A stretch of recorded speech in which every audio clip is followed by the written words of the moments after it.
আলহামদুলিল্লাহ, আমরা শ্রেষ্ঠ নবীর উম্মত।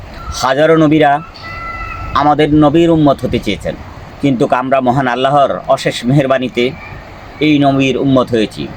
শুকরিয়া মহান আল্লাহর কাছে। এই শ্রেষ্ঠ ধর্মের কিছু ব্যক্তিগণ বর্তমানে ভোট চাচ্ছেন, একটি ভোটের জন্য তারা জান্নাত দিয়ে দিবেন।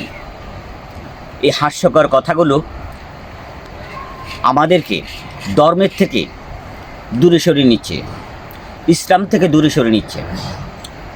কারণ যারা এই কথাগুলি বলেন তারা কোরআন এবং হাদিস পড়েই জ্ঞান অর্জন করেছেন। সেই জ্ঞানটুকু তারা এখন সঠিকভাবে প্রয়োগ করে না। কারণ তারা দেখছি যে একটি ভোটের জন্য জান্নাত দিয়ে দিবেন, কিন্তু আমরা যেটা জানি, নামাজ, রোজা, হজ, যাকাত মাধ্যমে আমরা পরকালে সুফল পাব, পরকালে জান্নাত পাব। সেই নামাজ ব্যতীত কেউ জান্নাতে যেতে পারবে না।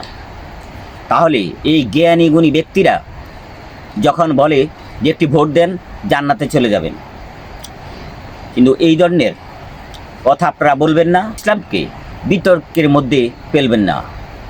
কারণ নির্বাচন হলে আপনি জনগণের সেবা করবেন, না হলে কি আপনি করবেন না? ইসলাম কি তাই বলেছে যে আপনি জনগণের ম্যান্ডেট নিয়ে গেলে আপনি জনগণের সেবা করতে পারবেন, আর ম্যান্ডেট নিয়ে না গেলে জনগণের সেবা করতে পারবেন না? ইসলাম কিন্তু এই কথা কখনোই বলেনি।